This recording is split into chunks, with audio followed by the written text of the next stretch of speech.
It's time for you to take us behind the curtain.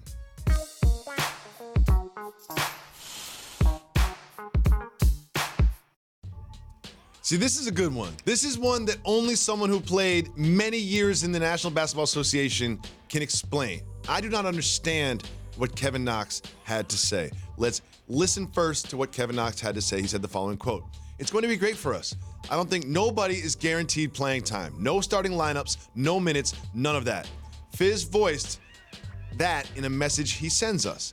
Everyone has to earn their minutes this year, earn their position. We've got guys now that's going to play hard, talk trash all scrimmage long, even though we're one big family, smiles and stuff after the game. But in between those lines, it's a totally different team this year. Interesting. When you think about the Knicks, they do have a lot of players that deserve playing time, a lot of players that think that they should be featured, but only so many spots on the floor. Take us behind the curtain. What is Kevin Knox saying about the no starting lineups and the scrimmages? Basically, I look for this year's Knicks to resemble a version of what I saw with the Clippers last year, a team that didn't have all-stars, but I said the first day they put that roster together, they got a bunch of vets that know who they are. Yep. That's why they've been in the league for a long time and hope to continue to be productive. You look at those names, there's 10 names up there. I don't see one player that doesn't deserve to be in the rotation. I don't see one. And that's what you're trying to build if you don't have a superstar. If that was the case, you build around that person. But when you don't have that person, you build two teams. So now, Elfrid Payton, when he's going well and he's flirting with a triple-double and he's locking down, picking up 94 feet, he's going to get more minutes.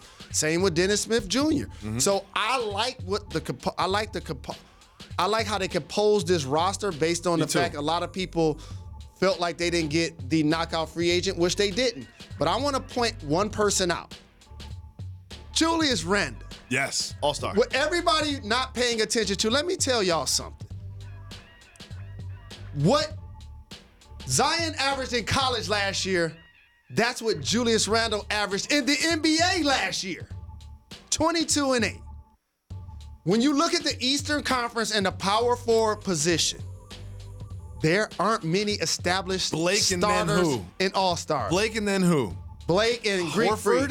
Horford? Blake, Greek Freak, Horford. Yeah. Those are going to be we the always guys. leave somebody out whenever we do. You know, you can talk to me about Aaron Gordon or whatever. And you see the fours that they have? They got Morris on that. And you know he going to bring toughness. And he going to knock out the Bobby Portis. Morris isn't coming to camp like, I'm not going to start. I'm ready to be reserve. Nobody is on that list. I'm telling everybody, I love what the Nets did last year. I love what the Clippers did last year. I'm looking for the Knicks, coached by David Fizdale, whose forte is getting guys to play hard in development, to do that with this roster. They will be flirting with a playoff spot. I think they're going to make the playoffs this year. I think this is the year that they make the playoffs. Very quickly, one general manager of an NBA team had something very interesting to say to Sean Devney of Heavy.com. He said the following, quote, "We've been getting calls all summer. There are a lot of things we are considering. The dust settles a little. You're aware of your weaknesses and your holes, so you find ways to address that. I think we're going to see more of that than usual. I think if you look at the market, there's going to be a very brisk trade market this winter for a few reasons." Basically what he's saying is you will see more player movement during the season this season than you have in previous seasons. Do you think that will be the case? No surprise at all. Really, that's just a graduation from what happened this offseason. When you have finals MVPs like KD and Kawhi changing teams, all NBA players like Anthony Davis, Paul George, Kyrie Irving, Russell Westbrook, Chris Jimmy Paul? Butler. Like, think of these names. This is the dream team. And so now when those guys are settled and there's so many dynamic duos around the league, it's about building out your roster composition. Except you can't necessarily make those moves, especially for players that just got signed, until like the second week of December. When those players, like D'Angelo Russell, for example, become available to be a part of trades, that's when you're gonna see the moves that now we didn't realize that we were gonna be able to acquire who we got. Now we gotta keep building around them. So I definitely anticipate this taking place. The Thanks so much for watching ESPN on YouTube. For more sports analysis and highlights, download the ESPN app. And for live streaming and premium content, subscribe to ESPN Plus.